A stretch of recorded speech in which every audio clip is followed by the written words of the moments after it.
vous attendra. C'est Radio Clédou, yes I, Rastafari, Tiken Jaffa Koli.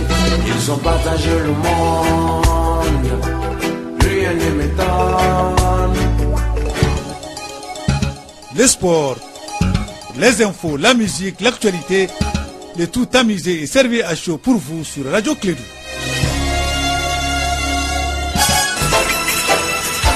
Radio Clédou, le journal avec Sotelma Malitaine. Mesdames et messieurs, fidèles auditeurs inconditionnels de Clédou sa matinale, on vous dit bonjour, bienvenue et très très bon réveil. Soyez parmi les chanceux de ce matin parce que la chance se fabrique. Je vous souhaite le bonheur parce que le bonheur se construit. Je vous souhaite la richesse parce qu'elle se planifie. Je vous souhaite le succès parce que ça se prépare et la santé s'entretient. Ce n'est pas papa qui fait le contraire parce qu'il entretient sa santé. Il planifie sa richesse. Il est en train de construire son bonheur. Il va vous donner la chance d'écouter sa voix. Papa, bonjour. Bienvenue et très bon réveil. Bonjour à toutes et à tous. Merci de nous rejoindre en ce moment. Bienvenue dans cette édition dont voici les principaux titres. Au menu de l'actualité, la visite du chef de l'État français à Gao. Emmanuel Macron a tenu sa promesse de campagne en se rendant auprès des forces de troupes, les troupes de l'opération Barkhane, la plus importante base des forces françaises engagées à l'extérieur dans la lutte contre le terrorisme. Le point de cette visite dans le début de ce journal. Je serai candidat en 2018 si c'est la volonté d'Allah. Tels sont les propos du président Ibrahim Boubacar Keïta, interrogé hier sur la chaîne Al Jazeera, la chaîne de télévision qatarienne. C'est désormais officiel. Ibeka est candidat à la présidentielle de 2018. Et pour son premier voyage à l'étranger, Donald Trump s'est rendu ce samedi en Arabie Saoudite. Dans son discours prononcé à Riyad, Trump a appelé les pays présents à isoler l'Iran. Il a accusé Téhéran d'attiser les feux du conflit sectaire et du terrorisme.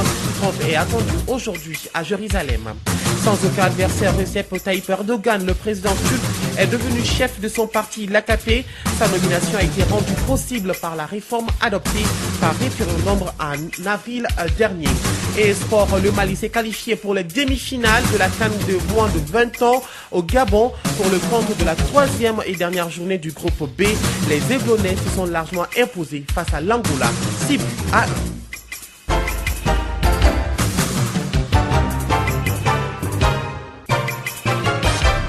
Bienvenue à tous. Dans cette édition, le président français Emmanuel Macron a consacré son premier déplacement en Afrique, au Mali, pour être auprès des troupes de l'opération Barkhane, la plus importante base des forces françaises engagées à l'extérieur dans la lutte contre le terrorisme.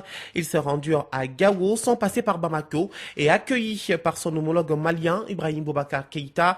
Les deux hommes ont eu un entretien, puis animé une conférence de presse qui a porté uniquement sur la lutte contre le terrorisme dans le Sahel, et plus particulièrement au Mali. Le président français affirme que la France continuera avec ses efforts militaires au Mali et aidera le pays dans le cadre de l'application de l'accord d'Alger. Kassim Traoré était à Gao.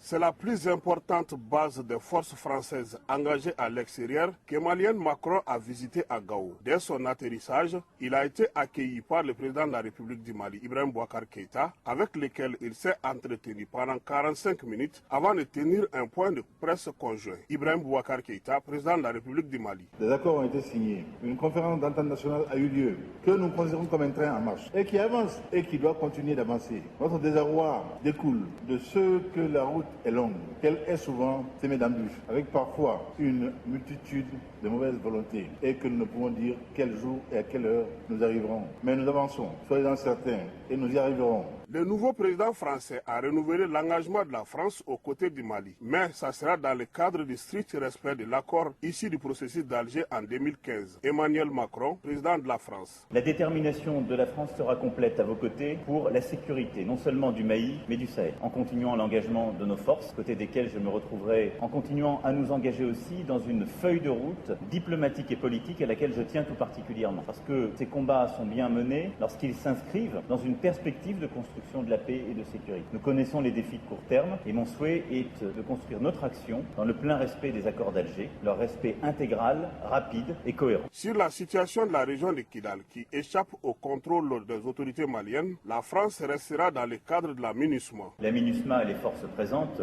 aujourd'hui travaillent et depuis des mois et des années pour justement la restauration de la souveraineté en province du Kidal et pour que tout soit rétabli. La France et la MINUSMA travaillent dans ce sens, dans cette direction avec un engagement complet de nos forces depuis le début. Plus largement, pour le Mali, la France continuera l'engagement militaire qui est le sien. Après la conférence de presse, le président français a visité l'unité de Barkhane avant un briefing à huis clos avec le commandant des forces Barkhane et Sabre, la force spéciale française. Le président français, avant de quitter Gao, a volé en hélicoptère pendant un quart d'heure au-dessus de la ville de Gao et du boucle du Niger pour voir les conditions tactiques de combat. Ensuite, Emmanuel Macron a déjeuné au milieu des soldats français à Gao avec lesquels il a échangé.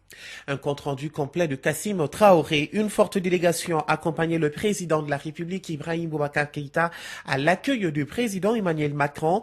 On pouvait noter la présence de la députée de Bourem, honorable Aïdara Aïssata Sissé, dite Château, qui n'a pas caché sa satisfaction après cette visite bien fructueuse. Ça me donne de l'espoir pour mon pays, le Mali, et ça me donne de l'espoir pour l'Afrique. Avec la détermination du président Macron et l'intelligence avec laquelle il aborde le sujet, je crois que l'espoir est permis. Mon président, le président Ibrahim Boubacar Keïta, a fait beaucoup, même si les gens n'ont pas l'impression de voir ce qui a été fait. Je pense qu'il a pris un pays en déconfiture et aujourd'hui, quand même, la confiance est en train de revenir petit à petit. J'avoue que tous les Maliens, et moi particulièrement en tant que lui, j'étais très inquiète à l'idée que le président Hollande ne sera plus président de la République française parce qu'il a beaucoup fait dans ce conflit. Heureusement d'ailleurs qu'en France, c'est la continuité. Ils ont compris que l'administration est une continuité et quand elle n'est pas là, celui qui le remplace doit poursuivre ce qui a été commencé. Je suis comblée, je suis heureuse et j'ai plein d'espoir. Et je pense que le président de la République du Mali et le président français ont aussi besoin du peuple malien pour arriver à bout de ce terrorisme. Et cela passe forcément par les renseignements. Il a été beaucoup question de renseignements, mais je pense que les renseignements ne se limitent pas seulement sur le plan international. C'est-à-dire pas seulement que les Américains renseignent, le renseignement doit se faire localement, à Gao, à Bamako, partout, dans toutes les régions, dans tous les cercles, dans tous les villages, dans toutes les cases, dans tous les hameaux du Mali. Là où tu vois quelqu'un de suspect, tu dois pouvoir le dénoncer pour qu'on arrive. Parce qu'aujourd'hui, un genre de razzia qui ne dit pas son nom, c'est plus difficile à combattre que quand on a des forces en face, on combat. Celui qui a perdu la bataille dépose les armes et puis c'est fini. Donc je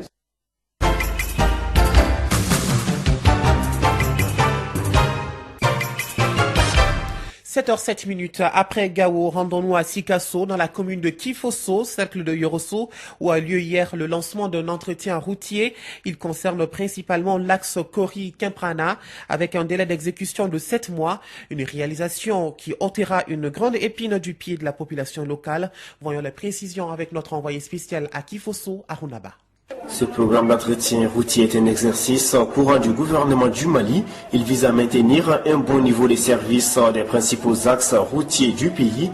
Ces travaux lancés à Kifosso doivent couvrir une route de 80 km allant de Kouri à Kimparana. Le coût de son entretien est chiffré à 500 millions de francs CFA et doit être réalisé avant le 31 décembre 2017. Pour Madame le ministre de l'Équipement et du Désenclavement Traoré Sénabou Diop, l'entretien de cette route est un devoir pour son département vu les désagréments subis par les usagers de ces tronçons Kimparana, Kifosso 1, Yorosso et Kouri. Et au dire des populations locales, le revêtement de cet axe routier sera un offre de soulagement pour tous les riverains et aussi un gage de développement local. Ça peut amener beaucoup de choses à Kifosso. Okay, ça sera un boom exceptionnel. Aujourd'hui, Dieu merci, si la route là est réparée, ça va permettre le désenclavement. Kifosso est une zone de production riz, mil, maïs, fruits et production maraîchère. Donc c'est une zone à grande potentialité. À cause de la route défectueuse, on n'arrive pas à faire évacuer nos produits. Aujourd'hui, vraiment, c'est... De dire que cette route-là sera réparée, faite de nouveau, ça me fait réjouir au cœur. Parce que c'est le plus vieux goudron du Mali. Alors l'État, depuis 2000 jusqu'à nos jours, moi je voyage entre Bamako, Koutiala, Yorosso. Le temps qu'on fait entre Koutiala et Kimparana, le temps qu'on fait entre Kifosso et Kimparana, c'est plus long que le temps qu'on fait entre Koutiala et Kimparana. Ces travaux d'entretien routier est un exercice courant du ministère en charge du désenclavement. Pour cette année 2017, la somme prévue pour les travaux s'élève à plus de 19 milliards de francs CFA, entièrement financés par l'agence d'exécution des travaux d'entretien routier AGEROUTE. Toujours par rapport à cette politique de désenclavement entamée par le gouvernement malien, le président de la République Ibrahim Boubacar Keïta devrait se rendre à Ségou ce mercredi 24 mai pour le lancement des travaux de bitumage de la route de Tamani. Le chef de l'État profitera également pour donner le ton de la campagne agricole. À 2 jours de cette visite présidentielle à Ségou, toutes les couches sociales de la ville s'activent pour lui réserver un accueil chaleureux. Douba Dombele, correspondance. Cette deuxième tournée présidentielle d'Ibeka après celle de décembre 2016, où il avait séjourné dans la région pendant une semaine, va permettre au président de la République de procéder au premier coup de pelle du bitumage de la route Baroueli-Tamani le mercredi 24 mai. Puis, le président de la République Ibrahim Boubacar Keïta et sa délégation se rendront à Ségou, où ils procéderont le lendemain jeudi 25 mai au lancement national de la campagne agricole. Pour ce qui est de la réussite de l'événement à Ségou, le conseil communal de la mairie urbaine de Ségou, conduit par le maire Nouhoum Diarra, est à pied d'œuvre. Aussi, les partis politiques de la majorité présidentielle à Ségou se mobilisent pour l'occasion. Sous le contrôle du gouverneur de Ségou, Georges Togo, des commissions sont déjà installées avec des prérogatives bien déterminées. Du côté de Bamako, des missionnaires de la présidence de la République et du ministère de l'Agriculture sont depuis une semaine à Ségou pour aider les Ségoviens aux préparatifs. Par ailleurs, une conférence nationale se tiendra le mardi 23 mai en prélude au lancement national de la campagne agricole 2017-2018. La dite conférence enregistrera la présence de 2000 délégués du monde agricole invités à travers le Mali. De Ségou, Douba Dambélé pour la radio Clédou. Je vous l'annonçais au sommaire, c'est désormais officiel. Le président Ibrahim Boubacar Keïta est bien candidat à l'élection présidentielle de 2018. Le président de la République annonce être candidat à la présidentielle de 2018 dans une interview sur Al Jazeera, la chaîne de télévision qatarienne. Interrogé sur la question, le président Ibeka a répondu « Je serai candidat en 2018 si c'est la volonté d'Allah ». À présent, l'actualité étrangère.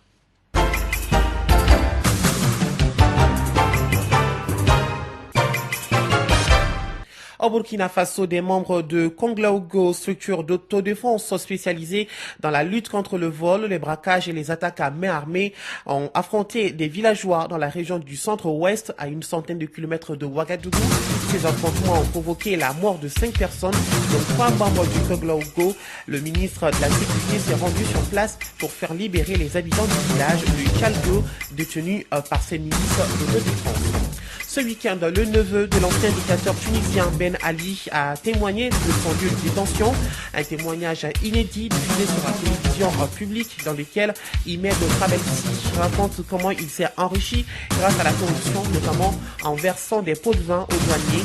C'est la première fois qu'un proche du clan Ben Ali et de sa femme s'exprime ainsi et demande pardon au peuple. Un élan d'honnêteté qui laisse les Tunisiens sur un sentiment partagé. En Turquie, je vous annonce dans les titres, le président Recep Tayyip Erdogan a été élu hier dimanche à l'unanimité chef de son parti, l'AKP, qu'il avait dû quitter en devenant président d'un pays en 2014. Sa nomination a été rendue possible par la réforme adoptée par référendum en avril dernier. Au Brésil, à présent, la manifestation contre le président brésilien Michel Temer, accusé de corruption, n'a rassemblé que 20 000 personnes selon les organisateurs. La mobilisation a été relativement faible également dans le reste du pays. Ils ont pointé le doigt vers le ciel et la pluie qui s'est abattue sur une bonne partie du pays et qui, de fait, a pu doucher l'enthousiasme des manifestants. Le président américain Donald Trump a participé ce week-end en Arabie Saoudite au sommet islamique arabo-américain. Dans son discours prononcé dimanche à Riyad, Donald Trump a appelé les pays présents à isoler l'Iran. Il a accusé également Téhéran d'attiser les feux du conflit, secteur et du terrorisme.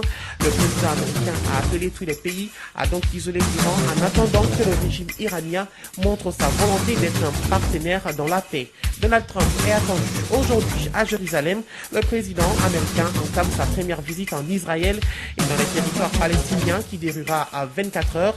Il se rendra notamment au Saint-Aspikul, au mur des Lamentations, lieu saint du christianisme et du judaïsme. Il doit aussi rencontrer le premier ministre israélien Benjamin Netanyahou et le président de l'autorité palestinienne Mahmoud Abbas.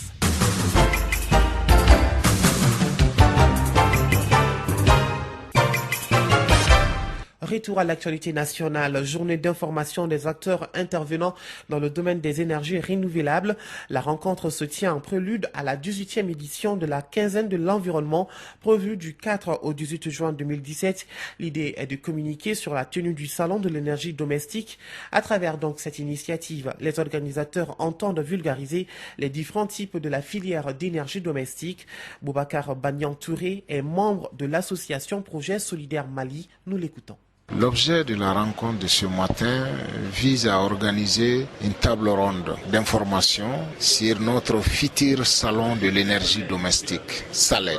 Bon, le SALED, c'est une innovation qui s'inscrit dans le cadre de la 18e édition de la quinzaine de l'environnement. Avant, on organisait les activités de façon individuelle, mais cette fois-ci, dans cette 18e édition, certains acteurs se sont mis ensemble pour faire une communication publique et organiser une activité commune pour promouvoir l'émergence de la filière énergie domestique et pour consolider le fonctionnement organisationnel de la filière au service de la promotion de l'environnement et le développement durable. Les activités prévues au cours de ce salon, c'est d'abord une conférence de sensibilisation et d'information sur la thématique des changements climatiques. Et cette conférence qui vise à mobiliser 200 femmes, qui sera animée en Bambara d'ailleurs, parce que c'est les femmes qui sont au centre des préoccupations de l'environnement. Donc ça va nous permettre aussi de pouvoir vulgariser l'expertise de la filière énergie domestique au service du développement pour améliorer l'accès des ménages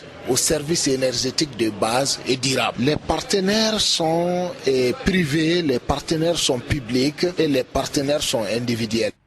À l'instant, au micro de Dadano Moko, s'exprimait Boubacar Bagnan Touré, membre de l'association Projet Solidaire Mali.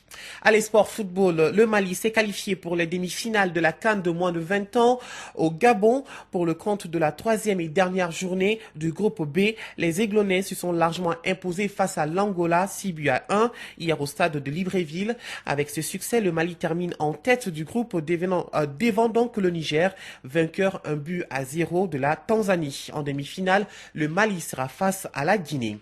Et hors du continent, le Real Madrid a remporté le 33e titre de champion d'Espagne de football de son histoire. Les Madrilènes vainqueurs 2-0 de Malaga lors de la première journée de Liga dévancent au classement le FC Barcelone tombeur 4-2 d'Eibar. Sekou Koné vous en dira plus à partir de 7h50. En attendant, nous passons à la page météo.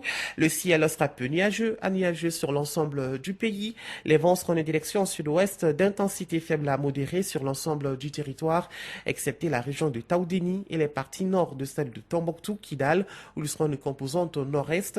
La visibilité sera moyennement réduite par la poussière en suspension. Dans les régions de Tombouctou, Taoudéni, Kidal, Gao, Menaka, environ 5 km des orages isolés, parfois associés de pluie, se produiront au cours ou en fin d'après-midi ou la nuit dans les régions du Caille, Kulikoro Nord, Sikasso Sud, Ségou, Tombouctou et Kidal. Les températures seront assez stables sur l'ensemble du pays. Et quant au district de Bamako et environ, le ciel sera peu nuageux à nuageux avec un vent de direction sud-ouest d'intensité faible à modérée. La visibilité sera bonne. Les températures maximales et minimales prévues pour la journée sont respectivement de 37 et 23 degrés. Et sachez que le soleil s'est levé ce matin à 6h03.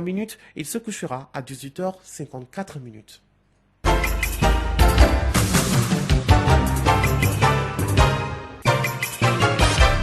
7h bientôt 20, c'est la fin de cette édition. Merci à vous de l'avoir suivi, présenté par Moussa Papaïdara, mise en onde Abdoulaye Ondane. Vous pouvez retrouver ce journal sur le www.info-mali.com. Alors, votre pensée du jour, si vous refusez d'aller à la douceur de la vérité, elle vous tombera dessus en faisant des dégâts, car elle est lourde. Mesdames, Messieurs, excellente journée. Radio Kédou, le journal avec Sotelma Malitaire.